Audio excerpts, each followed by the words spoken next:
రమేష్ని ఎప్పుడు తలుచుకున్నా నాకెంతో ఆశ్చర్యం కలుగుతుంది. వీడు ఇంత నిస్వార్థంగా, మంచికి మారుపేరులా ఎలా ఉండగలుగుతాడు అని. అన్నట్టు రమేష్ ఎవరో చెప్పనే లేదు కదూ. రమేష్ మా తమ్ముడు మధుకి క్లాస్మేట్, స్నేహితుడు. అసలు వాడితో నా పరిచయమే చాలా చిత్రంగా జరిగింది. ఆ రోజు నేను మధు స్కూల్కి వెళ్తుంటే జారిపోతున్న నిక్కర్ని పైకి లాక్కుంటూ, తేగలు తినండి అక్క, చాలా బాగుంటాయి అంటూ మా ఇద్దరి చేతుల్లో చెరో 2 తేగలు పెట్టాడు. నిజమే, తేగలు చాలా రుచిగా ఉన్నాయి. అంతా తిన్న తర్వాత గుర్తొచ్చి అడిగాను, మరి నువ్వు తిన్నావా? లేదక్కా, నా దగ్గర అన్నే ఉన్నాయి, నేను మరో రోజు తింటాను. ఆ క్షణాన అయ్యో, తను తినకుండా అన్ని తేగలు మాకే ఇచ్చేశాడే అని వాడి మీద చాలా అభిమానం కలిగింది. ఆ రోజు నుంచి ముగ్గురం కలిసి వెళ్ళేవాళ్ళం స్కూల్కి. స్కూల్లోనూ ముగ్గురం ఒక జట్టుగా ఉండేవాళ్ళం. దివ్యక్క అంటూ ఎప్పుడూ నా వెనకే తిరుగుతుండేవాడు. రమేష్ వాళ్ళది విజయవాడ దగ్గర ఏదో ఊరు. వాళ్ళు వెనుకబడిన కులానికి చెందిన వాళ్ళు. అమ్మ నాన్న కూలి పనికి వెళ్తారు. వీడికి ఒక అక్క, అన్న ఉన్నారు. అన్న అక్కడే తాపి మేస్త్రిగా పనిచేస్తాడు. అక్కకి పెళ్ళి అయింది. బావకి ఇక్కడే చిన్న బైండింగ్ షాపు ఉంది. వాళ్ళ అక్కకి రమేష్కి వయసులో వ్యత్యాసం 20 ఏళ్ల దాకా ఉంటుంది. వాళ్ళకి పిల్లలు లేరు. రమేష్ని కొడుకులాగా చూసుకుంటూ చదివిస్తున్నారు. వీడు అందరిలాగా కూలి పనికి వెళ్లకుండా చదువుకుని బాగుపడాలని వాడి అక్క బావ చూస్తుంటే వీడికి మాత్రం చదువు మీద అసలు ధ్యాసే ఉండేది కాదు. మా మధుతో పాటు తనని చదివించాలని ఎన్నోసార్లు ప్రయత్నించాను, కానీ వాడికి చదువు వంటబట్టలేదు. పరీక్షలకి 4 రోజుల ముందు ముఖ్యమైన ప్రశ్నలకి మాత్రం నా చేత జవాబులు చెప్పించుకుని అవే బట్టి పట్టి ఎలాగో అత్యవసర మార్కులతో పాస్ అవుతుండేవాడు. ఒక్క చదువు విషయం తప్పిస్తే మిగతా అన్ని విషయాల్లో మా రమేష్ ఆణిముత్యమే. మానవత్వానికి, మంచితనానికి చొక్కా లాగు వేస్తే అచ్చం రమేష్ లాగా ఉంటాయి. ఇది అర్థం కావడానికి మచ్చుకి 2-3 సంఘటనలు చెబుతాను. ఒకరోజు ముగ్గురం స్కూల్కి వెళ్తుంటే 2 చిన్నపిల్లలు 6 ఏళ్ళు ఉంటాయేమో, కాళ్ళకి చెప్పులు లేకుండా ఎర్రటి ఎండలో వెళ్తుంటే చూసి రమేష్ గబగబా ఆ పిల్లల్ని చెప్పుల షాపుకి తీసుకువెళ్ళి వాళ్ళకి చెప్పులు కొనిచ్చాడు. అంత డబ్బు నీకెక్కడిదిరా అని అడిగాను. స్కూల్ షూస్ కొనుక్కోమని మా బావ ఇచ్చాడక్కా అన్నాడు. నా పాత షూస్తో ఈ సంవత్సరం ఎలాగోలా గడిపేస్తా అడగకుండానే చెప్పాడు. దారిలో ఎవరైనా బిచ్చగాళ్ళు కనిపించడం ఆలస్యం. మా దానకర్ణుడు అలవోకగా జేబులోంచి 5 రూపాయలు తీసి ఇచ్చేసేవాడు. ఆ కాలంలో 5 రూపాయలంటే చాలా ఎక్కువ. మరో రోజు లంచ్ బ్రేక్ మేము ముగ్గురం కలిసి లంచ్ చేస్తుంటే మా క్లాస్ టాపర్ వినయ్ పరిగెత్తుకుంటూ వచ్చాడు మా దగ్గరికి.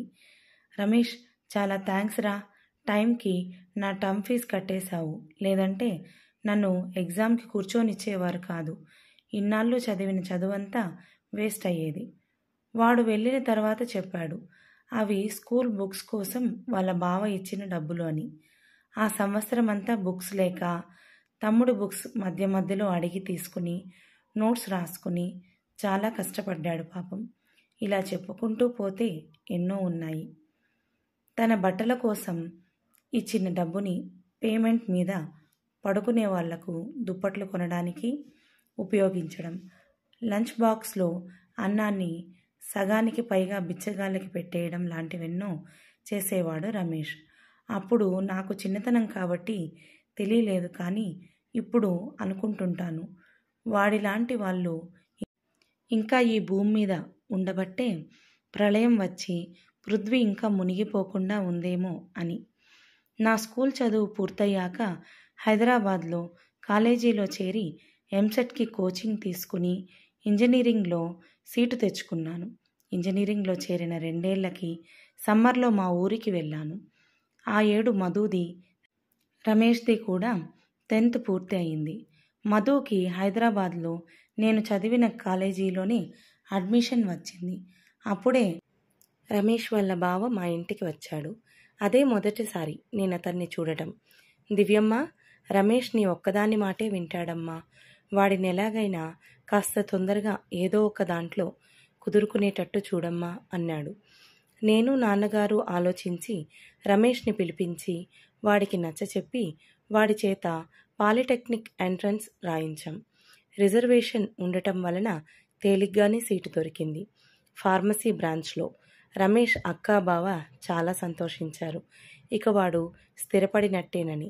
ఎలాగో తంటాలు పడి పాలిటెక్నిక్ పూర్తి చేశాడు రమేష్.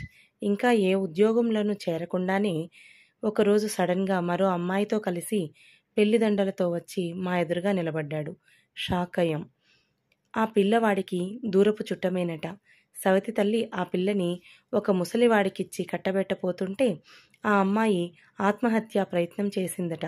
దాంతో వీడు ఆవేశంగా ఆ అమ్మాయిని అప్పటికప్పుడు గుళ్ళో పెళ్లి చేసుకుని తీసుకువచ్చాడు. అది సంగతి. ఏ మాటకు ఆ మాటే చెప్పుకోవాలి. పిల్ల కాస్త రంగు తక్కువైనా కలగా ఉంది. వీడికి ఈడు జోడు. అమ్మాయి పేరు వరలక్ష్మి. రమేష్ అక్కా బావ లబోదిబోం అన్నారు. వాడి పెళ్లి మీద వాళ్ళ బావ ఎన్నో ఆశలు పెట్టుకున్నాడు. అతని చెల్లెలి కూతుర్ని రమేష్కిచ్చి పెళ్లి చేయాలనుకున్నాడు. వీడిలా చేయడంతో వాడి బావ వాడిని ఇంట్లోకి కూడా రానివ్వలేదు. ఇక చేసేదేముంది? నాన్నే వీడికి ఇల్లు అది ఏర్పాటు చేశారు. బ్యాంకు ద్వారా లోన్ ఇప్పించి రమేష్ చేత సెంటర్లో ఒక మెడికల్ షాప్ పెట్టించారు. నాకు క్యాంపస్ సెలక్షన్ వచ్చి జాబ్లో చేరిన సంవత్సరంలోనే రవితో నా వివాహం జరగడం, ఆ తరువాత నేను బెంగళూరుకి షిఫ్ట్ అవ్వడం జరిగింది. తమ్ముడు మధు కూడా ఇంజనీరింగ్ కాగానే హైదరాబాద్లోనే జాబ్లో చేరాడు. వాడి పెళ్లికి మా ఊరికి వెళ్ళాను. మరదలికి బ్యాంకులో ఉద్యోగం. పెళ్లి బాగా జరిగింది. పెళ్లిలో హడావిడంతా రమేష్ వాడి భార్యదే. అన్నట్టు రమేష్కి 2 మగపిల్లలు, అశోక్, విశాల్. మధు పెళ్లి జరిగిన 4 రోజులకనుకుంటా వరలక్ష్మి పరిగెత్తుకుంటూ మా ఇంటికి వచ్చింది. వదిన, షాప్కి బ్యాంకు వాళ్ళు తాళం వేశారు. ఈ కాగితాలు ఇచ్చి వెంటనే డబ్బులు కట్టకపోతే రమేష్ని జైల్లో పెట్టిస్తామన్నారు అని చెప్పింది. బ్యాంకుకి రమేష్ ఏడాదిలోగా లోన్ వాయిదాలు కట్టట్లేదని, అందుకు బ్యాంకు తగిన చర్య తీసుకుంటుందని బ్యాంకు ఇచ్చిన నోటీసు పేపర్స్ అవి. ఎందుకని కట్టలేదు అన్న నా ప్రశ్నకి వరలక్ష్మి తన బాధనంతా వెళ్ళగక్కింది. వదిన, పేటలో ఎవరి ప్రాణం మీదకొచ్చినా ఉచితంగా మందులు ఇచ్చేస్తాడు. దాంతో కాస్త డబ్బులు పెట్టి మందులు కొనుక్కునే వాళ్ళు కూడా మా షాపుకే వచ్చి ఫ్రీగా మందులు తీసుకుని వెళ్తున్నారు. 2 ఏళ్లుగా షాపు నష్టాల్లో నడుస్తుంది. మా అవసరాలకు కూడా అప్పులే చేయవలసి వస్తుంది. బ్యాంకు వాళ్ళతో మాట్లాడి కొంత గడువు తీసుకుని షాపుని అమ్మేయగా వచ్చిన డబ్బులతో లోన్ కట్టేసి మిగతా అప్పులు కూడా తీర్చేశాక చేతికి మిగిలిందేమీ లేదు. మా మరదలు సాయంతో లోన్ ఇప్పించి రమేష్కి ఒక ఆటో కొనిపెట్టాం. ఆ తర్వాత 6 నెలలకి నేను మా వారు లండన్ వెళ్ళాం. 4 సంవత్సరాలు అక్కడే ఉన్నాం. మా పాప అక్కడే పుట్టింది. ఆ 4 సంవత్సరాలలో ఒకసారి మాత్రం రమేష్తో, వరలక్ష్మితో ఫోన్లో మాట్లాడాను. వరలక్ష్మి తన కష్టాలు చెప్పుకుంది.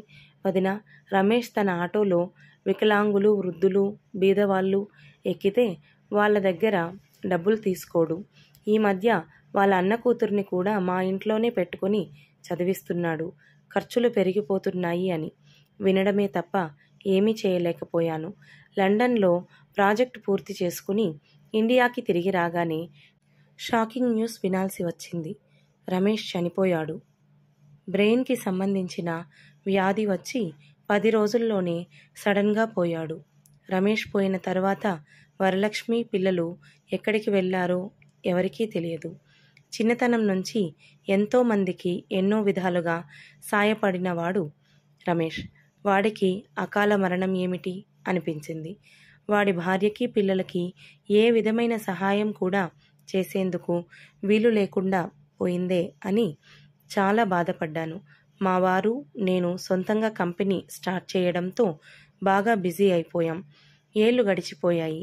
పాప మెడిసిన్లో చేరింది. ఆ రోజు నా ఛాంబర్లో కూర్చొని ఏదో బిజినెస్ ప్రపోజల్స్ని స్టడీ చేస్తుండగా మా పిఏ మూర్తి గారు వచ్చారు.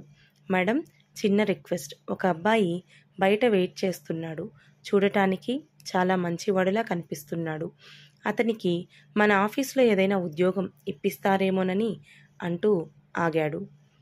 నా కళ్ళల్లో ఆశ్చర్యాన్ని గమనించాడేమో, క్షమించండి, మన కంపెనీలో మెరిట్కే తప్ప రికమెండేషన్స్కి స్థానం లేదని తెలుసు, కానీ విషయం ఏమిటంటే అంటూ ఇలా చెప్పుకొచ్చాడు.